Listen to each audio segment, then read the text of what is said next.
ಮೊಟ್ಟೆನ ಇಷ್ಟಪಡೋರಿಗೆ ಈ ಥರ ಸಿಂಪಲ್ಲಾಗಿ ಎಗ್ ರೈಸ್ ಮಾಡಿಕೊಡಿ.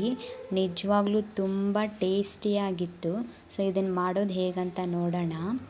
ಒಂದು ಮಿಕ್ಸಿಯಲ್ಲಿ ಬೆಳ್ಳುಳ್ಳಿ ಮತ್ತು ಪಾಲಕ್ ಸೊಪ್ಪು, ನೆಕ್ಸ್ಟ್ ಅಲ್ಲ, ಅದಾದಮೇಲೆ ಸ್ವಲ್ಪ ಕೊತ್ತಂಬರಿ ಸೊಪ್ಪು ಮತ್ತು ಮೆಣಸಿನ್ಕಾಯಿ, ಈ 4 ಹಾಕಿ ಮತ್ತು ಸ್ವಲ್ಪ ನೀರು ಹಾಕಿ ಮಿಕ್ಸಿ ಮಾಡ್ಕೊಳ್ಳೋಣ. ಅದಾದಮೇಲೆ ಒಂದು ಪ್ಯಾನ್ಗೆ 4 ಟೇಬಲ್ ಸ್ಪೂನ್ ಆಯಿಲ್ ಹಾಕಿ, ನೆಕ್ಸ್ಟ್ ಈರುಳ್ಳಿ ಮತ್ತು ಟೊಮೆಟೊ ಹಣ್ಣನ್ನ ಹಾಕಿ ಸ್ವಲ್ಪ ಫ್ರೈ ಮಾಡ್ಕೊಳ್ಳಿ. ಅದಾದಮೇಲೆ ಮಿಕ್ಸಿ ಮಾಡ್ಕೊಂಡಿರೋ ಮಸಾಲೆನ ಹಾಕಿ ಸ್ವಲ್ಪ ಹಸಿ ಸ್ಮೆಲ್ ಹೋಗೋವರೆಗೂ ಫ್ರೈ ಮಾಡ್ಕೊಳ್ಳಿ.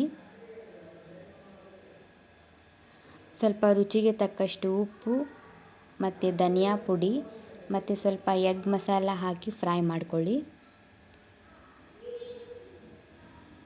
ಅದಾದಮೇಲೆ ಸ್ವಲ್ಪ ಟೇಸ್ಟಿಂಗ್ ಪುಡಿ ಹಾಕಿ ಫ್ರೈ ಮಾಡ್ಕೊಳ್ಳಿ.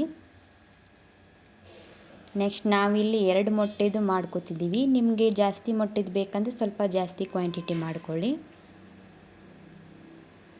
ಸೊ 2 ಮೊಟ್ಟೆ ಒಡೆದು ಹಾಕಿ ಅದನ್ನು ಫ್ರೈ ಮಾಡ್ಕೊಳ್ಳಿ.